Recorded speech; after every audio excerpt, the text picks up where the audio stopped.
Bonjour à tous, ce bulletin spécial pour parler de ces orages violents qui vont donc tabasser littéralement pas mal de régions du pays d'ici à demain en fin d'après-midi, soirée, fin de soirée, même jusqu'en début de nuit en montant donc sur les régions les plus au nord. On va donc décortiquer ce risque même si tout n'est pas définitif, on va donc encore affiner donc les régions principales concernées d'ici demain.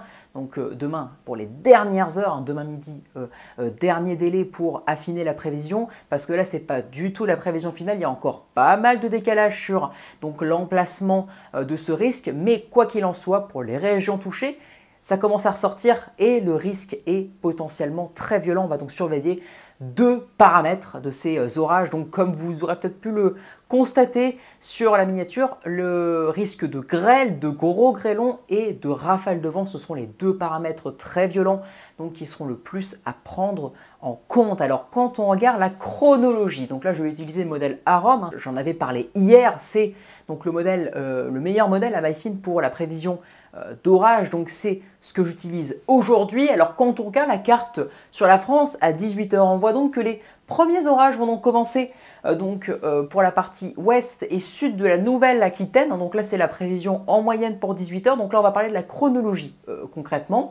On va revenir après sur les paramètres et sur les paramètres violents après prochainement dans la prévision. Donc là déjà pour la chronologie ça va commencer donc sur ces régions à 18 h. Maintenant si on va à 20 h, donc ça se décalerait progressivement donc vers le Massif central, le nord de la région Occitanie, et ça commencerait à monter aussi vers la région centre à 22 h. Alors là, ça devient de plus en plus intense. Quand on regarde l'intensité des précipitations, c'est beaucoup plus intense.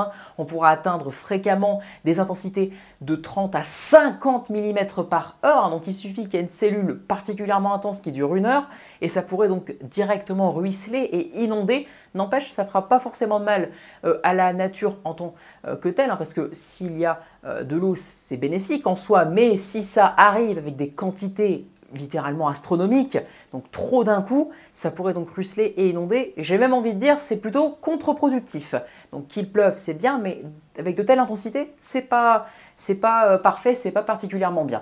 Pour donc 22 h, ça donc devrait remonter progressivement donc sur la région centrale, en allant même donc sur les Pays de la Loire et potentiellement même jusque sur le sud de la Normandie. Et oui, ce sera encore sur le Massif central. Donc du Massif central à la région centre et en remontant jusque sur les Pays de la Loire et potentiellement même une partie de la Normandie. Puis ensuite ça finira sa course sur les régions encore les plus au nord, donc de l'Île-de-France, de la Haute-Normandie et au Hauts-de-France avec des intensités qui seront potentiellement bien violentes aussi. Donc voilà pour la chronologie.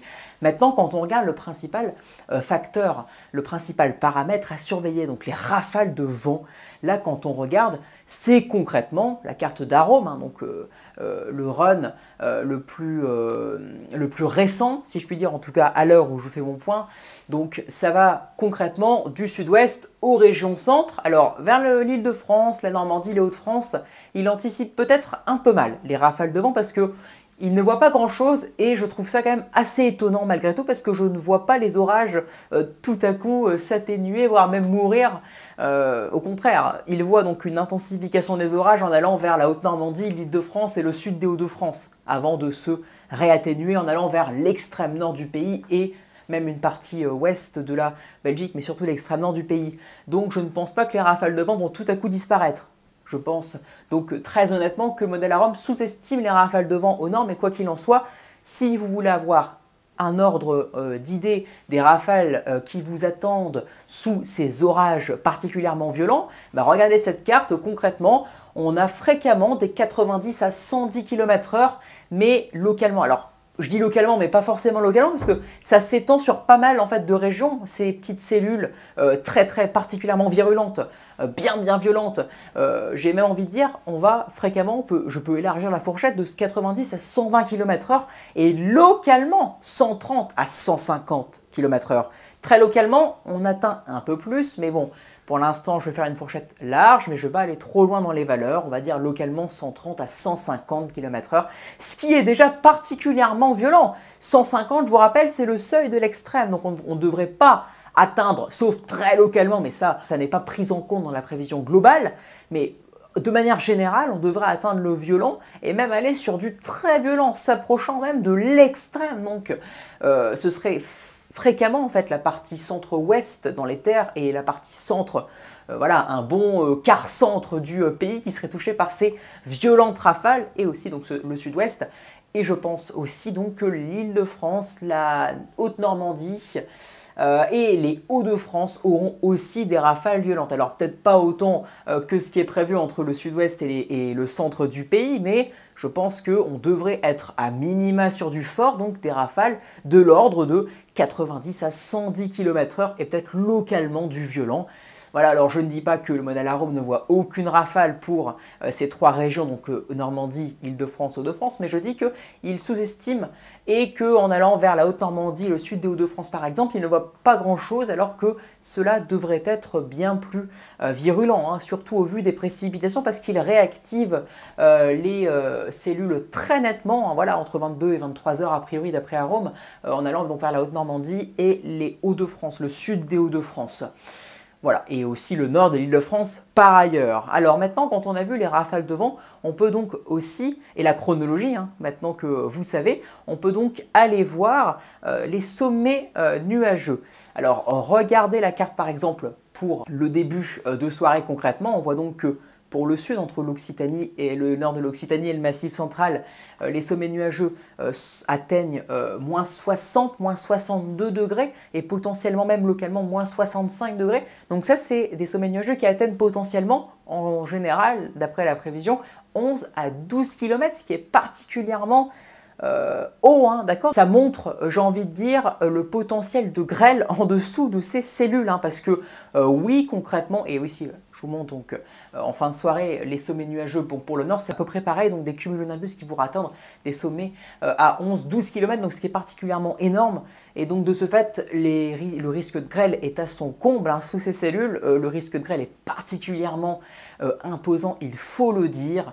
Donc des grêlons d'après les dernières prévisions, les dernières analyses globales, j'ai envie de vous dire, qui pourraient atteindre 8 à 9 cm localement, ce qui est donc délirant et sur une vaste zone, parce que le risque s'étend sur une vaste zone, hein, de l'Aquitaine, l'Occitanie, l'Aquitaine en allant vers le Massif central, la région centre en montant sur l'Île-de-France, la Normandie, les Hauts-de-France. Alors je ne dis pas qu'il y aura un risque de grêlon de 8 à 9 cm sur l'Île-de-France, la Normandie, les Hauts-de-France, mais en allant donc vers la région centre, hein, donc voilà, donc du sud-ouest à la région centre, attention, là c'est le risque le plus intense, mais c'est vrai que quand on regarde les sommets nuageux pour l'extrême nord, on a envie de dire pourquoi pas des gros grêlons. Mais en tout cas, ce qui est sûr, c'est que les grêlons, si vous en avez, si vous passez sous les cellules à grêlons, à gros grêlons, eh bien, vous avez de fortes chances d'avoir des grêlons supérieurs à 5 cm parce que, voilà, ça pourra atteindre localement, comme je vous ai dit, des diamètres phénoménaux. Hein. Voilà, c'est phénoménal quand même, 8 à 9 cm, donc c'est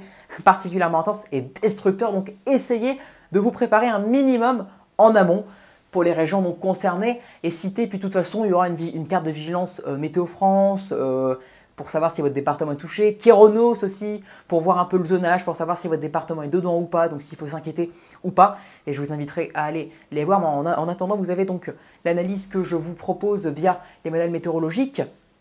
Donc déjà, là, on peut commencer et vous pourrez commencer à travers cette vidéo à vous préparer si vous vous trouvez donc dans les départements et régions potentiellement concernés par ce risque. Ensuite, maintenant, quand on regarde dernièrement la Cape, hein, voilà, l'instabilité, on a l'impression qu'il n'y aura pas beaucoup, enfin que ça aura plus de mal à se développer et que ça pourrait être un frein aux orages. En réalité, pas tellement, parce que même si la Cape potentiellement très élevée, en tout cas d'après Arome, hein, parce qu'il y a des modèles comme WRF qui voyant une Cape beaucoup plus élevée, mais en général, ce modèle WRF est souvent dans une petite certaine surestimation, mais dans l'ensemble, on va peut-être dire que Arome sous-estime un petit peu. Mais en tout cas, à part voir un petit peu de Cape dans le sud-ouest atteignant 2500, 3000 localement, après, sur une bonne partie du pays, en tout cas, et notamment des régions touchées aussi, la Cape ne dépasse pas les 1000, 1500. Mais en tout cas, je ne pense pas que cela sera un frein au développement des orages qui seront donc particulièrement violents sur l'axe précisé concerné dont je vous ai parlé, mais surtout entre le sud-ouest et le centre du pays. Mais attention, aussi entre les Pays de la Loire et les Hauts-de-France, il y a aussi un risque. Alors, on va dire que c'est une seconde salve, une seconde dégradation qui démarrera un peu plus tard en soirée et qui sera potentiellement un petit peu moins virulente. Mais en tout cas, retenez bien que les deux paramètres les plus importants et les plus dangereux, c'est des rafales de vent, avec donc des rafales fréquemment de 90 à 120 km/h, mais surtout, et en allant notamment du sud-ouest au centre du pays, des rafales qui pourraient atteindre localement 130 à 150 km/h, donc un risque potentiellement bien violent. Le risque est pareil, et oui, et les grêlons aussi, évidemment. Le risque de vent est peut-être un peu moindre en allant des Pays de la Loire aux Hauts-de-France, mais attention, il est bien là avec un risque de gros grêlons, de très gros grêlons bien présents, et des rafales de vent aussi, malgré ce qu'on peut croire, notamment en allant vers les Hauts-de-France et les Hautes-Normandie. Les rafales de vent seront normalement, et j'ai envie de vous dire, je pense sincèrement, assez importantes, voire même très très importantes. Ce sera affiné, je ferai un point demain midi si jamais il y a de gros changements, puis sinon je ferai un post, voilà, j'en parlerai par écrit pour affiner vraiment bien la prévision, mais s'il y a vraiment des gros changements, je ferai un point, puis sinon cela restera inutile. Après, je peux toujours faire un live suivi. Je pourrais toujours en faire un demain pour débuter cette dégradation, un live suivi des orages. Je vous en parlerai si jamais je démarre un live.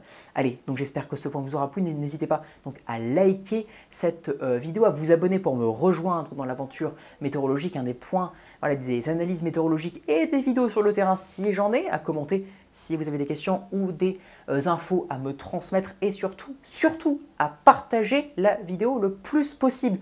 Et je vous le répète, likez et abonnez-vous, c'est très important pour me soutenir, me rejoindre dans l'aventure météorologique. Et en plus, c'est gratuit. Oh là là, c'est gratuit. Allez, bonne soirée.